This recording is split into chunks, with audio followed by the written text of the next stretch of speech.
Bonjour à tous, c'est Roméo Cournal, le coach intuitif, et nous marchons ensemble sur le chemin qui mène à soi. Aujourd'hui, de qui sommes-nous les esclaves? Oh yes! Alors, je vous rassure ou je vous déçois, nous n'allons pas du tout parler d'histoire coloniale, même si vous savez que c'est une partie de l'histoire qui me passionne, mais c'est pas du tout ce dont on va parler encore plus intéressant que ça. On va parler éducation, on va parler conditionnement euh, socio-éducatif, n'est-ce pas? On va parler domestication, yes! Pour reprendre le terme des Toltecs. Alors, première recommandation, vraiment, cette vidéo, je vous recommande de la diffuser à toutes les personnes autour de vous. Toutes les personnes, T-O-U-T-E-S, toutes les personnes autour de vous que vous connaissez qui disposent d'une connexion Internet. Pourquoi? Parce que le sujet est particulièrement universel. De qui sommes-nous les esclaves?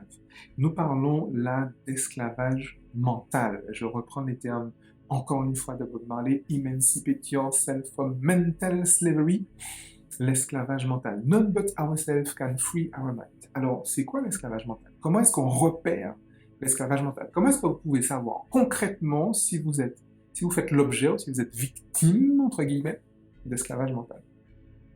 Si vous avez une position sur un sujet, quel qu'il soit, que ce soit la politique, la religion, la société, la couleur des savonnettes, l'odeur des papiers toilettes, comment on coupe un rôti, OM, PSG, Barça, Madrid, ce que vous voulez, quel que soit le sujet, il n'y a pas d'échelle de gravité.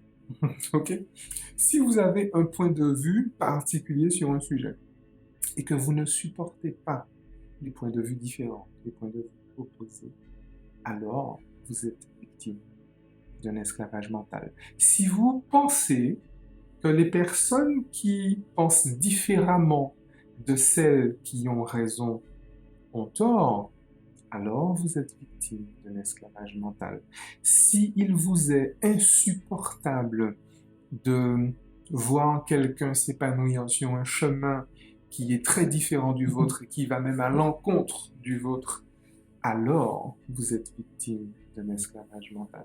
Si vous n'arrivez pas à vivre avec des personnes qui partagent des valeurs qui ne sont pas les vôtres et qui sont différentes, voire antagonistes des vôtres, alors vous êtes victime d'un esclavage mental. Alors, je crois que dans ces catégories-là, on a atteint la presque totalité de la population mondiale. Si vous comprenez pourquoi je vous disais de diffuser cette, euh, cette vidéo en masse. Alors, vous allez me dire, mais Roméo, sur quoi tu t'appuies pour me dire ça? Alors, je m'appuie sur la science, je m'appuie sur la biologie, pas sur la philosophie, la spiritualité, les machins. Non, non, non, pas ça.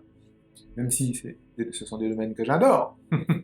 Mais là, je m'appuie sur la science, je m'appuie sur la matière, je m'appuie sur le cerveau. Ok. Parlons-en du cerveau. J'ai déjà fait une vidéo là-dessus il y a moins d'un an, je sais, mais on va reprendre. On va reparler de neurones miroirs. Vous savez, autour de votre cortex sensorimoteur, entendez bien le mot, hein, cortex sensorimoteur, vous avez une population de neurones que l'on appelle les neurones miroirs. Pourquoi est-ce qu'on les appelle les neurones miroirs?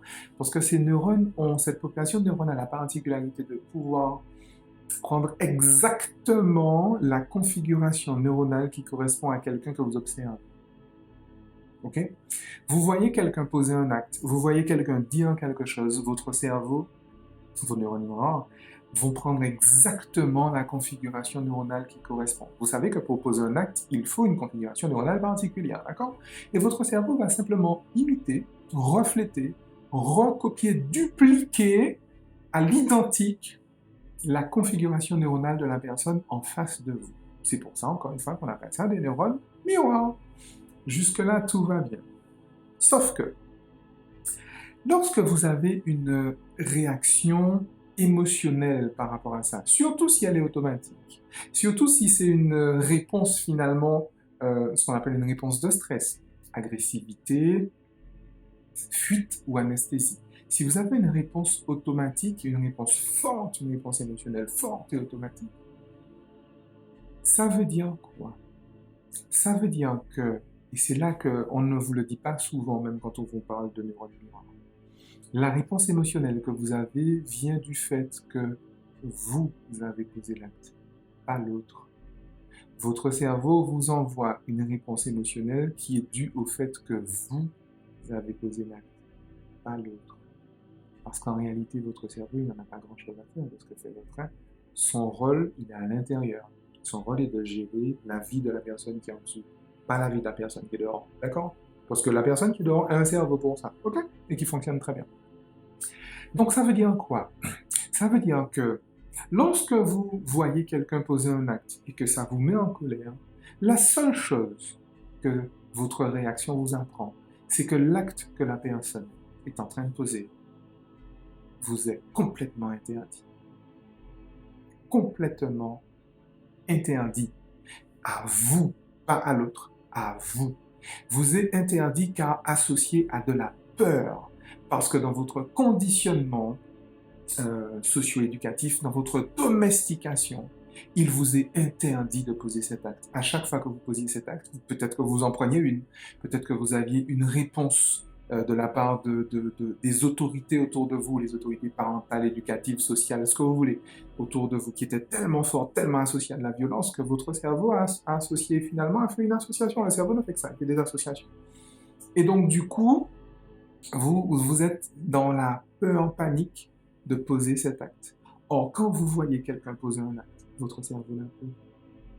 D'accord. Et donc, forcément, vous êtes en esclavage mental par rapport à un acte qui vous est interdit. Ok. Je rappelle que, en fait, en gros, hein, vous avez 3 types de comportements dans lesquels vous piochez. Les comportements interdits, car associés à de la peur. Les comportements bloqués, car associés à de la culpabilité. Et les comportements récompensés, car associés à du plaisir. C'est comme ça que fonctionne l'éducation dans les sociétés qui se disent modernes. Et donc, si vous avez un comportement, vous ressentez des émotions qui sont identifiées par votre cerveau comme étant interdites, vous allez forcément produire une réponse, en fait, d'agressivité. Pourquoi vous allez entrer dans une certaine agressivité par rapport à l'autre? Parce que, en fait, votre dépression infantile précoce s'est réveillée. La dépression infantile précoce qui répond à votre blessure narcissique, cette peur de mourir par manque d'attention, cette peur de mourir par manque de regard, ok? Pourquoi est-ce que vous risquez de mourir par manque de regard? Parce que les personnes qui vous ont inculqué ces principes-là, soi-disant que vous preniez pour vos valeurs, sont des personnes qui ont conditionné leur amour au fait que vous respectiez ces conditionnements-là. Et c'est pour ça que c'est associé à de la peur. Et c'est pour ça que vous-même, vous êtes entré dans cette domestication-là. Donc, vous vous protégez de la transgression. Et donc, du coup, pour prouver votre innocence, vous allez forcément accuser l'autre. Parce que si vous êtes innocent, c'est que l'autre, il est coupable. Si l'autre pose un acte, si l'autre tient un discours que vous n'avez pas le droit de tenir, mais vous l'avez quand même tenu, puisque votre cerveau l'a tenu, puisqu'il y a le neurone miroir, vous vous souvenez, vous allez tout faire pour prouver votre innocence et donc prouver la culpabilité de l'autre. Vous avez compris le schéma ou je recommence? Non, vous allez remettre la vidéo. Très, très, très important. Très important. Emancipate yourself from mental slavery. Alors vous allez me dire, oui, mais Roméo, comment on sort de ça? Alors déjà, tout le monde ne va pas me dire ça. Ok? Parce que vous pensez bien, pour les personnes qui me suivent déjà, vous savez que j'ai pas grand-chose à faire hein, du jugement de valeur, des notions d'éthique soi-disant, machin. Je suis pas sur ça, là. Je suis pas du tout sur ça. Parce qu'il y a des personnes qui s'accommodent de leur conditionnement et qui sont très très bien avec ça. Parce que ça les sécurise en fait en vrai. Je peux être avec ça. Moi, ce qui m'intéresse, c'est que vous sachiez. Parce que je me dis que tant qu'à être esclave de quelque chose, de quelqu'un, autant le savoir. Après, vous prenez la décision que vous voulez, mais autant le savoir. Moi, ce qui m'intéresse, c'est que vous sachiez. Ok? Maintenant, pour les personnes qui vont me dire, ouais, mais attends, Roméo, c'est grave ce que tu me racontes, mais dans le même temps, je me rends bien compte que, bon, voilà, comment je sors de ça? Comment je sors de ça? Alors, ma réponse, c'est se faire accompagner. Il y a quelques mois, j'ai donné un séminaire de 2 jours, justement, ça s'appelle neuropédagogie comment se libérer des conditionnements socio-éducatifs, comment se libérer de son éducation, ok, et donc de sa domestication. Je reprends le terme, je sais qu'il y a des gens que ça choque, hein, mais je parle bien de domestication. Si vous n'êtes pas, si vous êtes choqué par ça, essayez d'aller voir un circassien, essayez d'aller voir, je sais pas, un dresseur d'animaux, il va vous expliquer comment fonctionne concrètement et cérébralement, comment fonctionne la domestication animale, et vous allez vous rendre compte que ce sont les mêmes principes qui prévalent, d'accord? C'est même pas mon avis que je vous donne là-dessus, hein, ok? Et en fait, ce séminaire a duré 2 jours, et donc du coup, j'ai simplement capté ce séminaire. Et tous les enseignements et tous les exercices pratiques qui ont été faits pendant ce séminaire ont été filmés.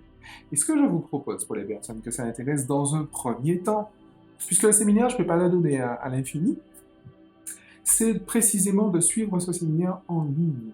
D'accord? Je vais vous mettre un lien quelque part sur l'image, autour de l'image, n'importe où, je ne sais pas, j'ai pas encore fait le montage de la vidéo, je suis en train de le tourner, d'accord?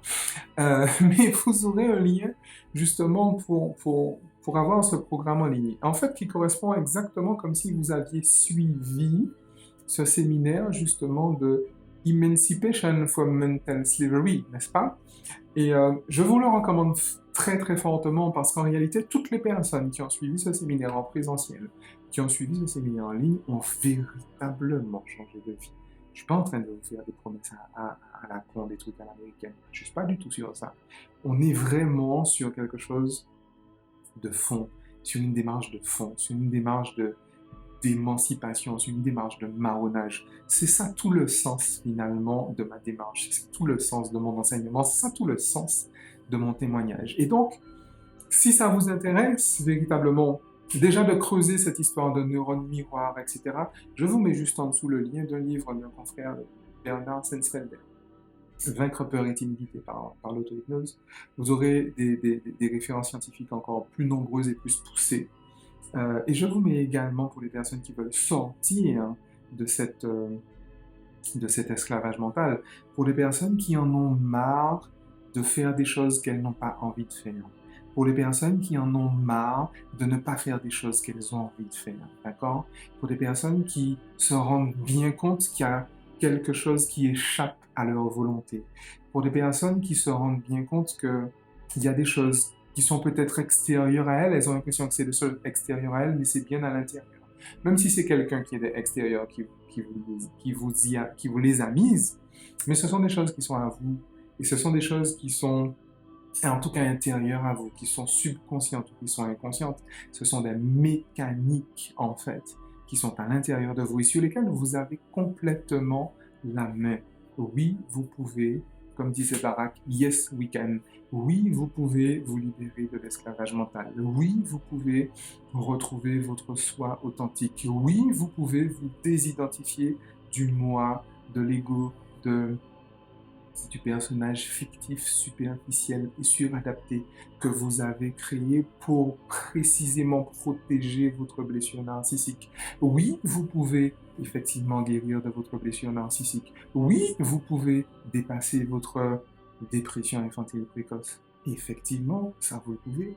Toutes les personnes qui ont fait la démarche dont je vous parle, ils sont arrivés. Pourquoi pas vous? C'est la proposition que je vous fais. Emancipate from mental slavery. Mais effectivement, Bob, il a rajouté none but ourselves. Il n'y a que vous qui puissiez libérer votre esprit de l'esclavage. Moi, je ne peux pas le faire. Je vous dis simplement comment faire, mais c'est pas vous de le faire. Il n'y a que moi qui peux me libérer de l'esclavage. Il n'y a que moi. Et si ça se trouve, c'est un travail, j'ai envie de dire, qui continue encore. Un travail, si on peut dire ça comme ça. C'est une démarche qui continue encore. Bien évidemment. Bien évidemment. Et c'est véritablement ce que je vous propose. Alors, c'est vrai que la vidéo est un peu longue. Ça fait longtemps que je n'avais pas fait des vidéos aussi longues. Mais je pense qu'elle valait vraiment le coup. Donc, diffusez-la partout autour de vous. Vraiment partout autour de vous. Et d'ici à ce que vous décidiez de vous émanciper de cet esclavage mental, d'ici à ce que vous décidiez de retrouver votre soi, à vous éveiller à vous-même et à guérir de votre blessure narcissique et de votre dépression infantile précoce, d'ici là, âme, usez-vous bien. Ciao.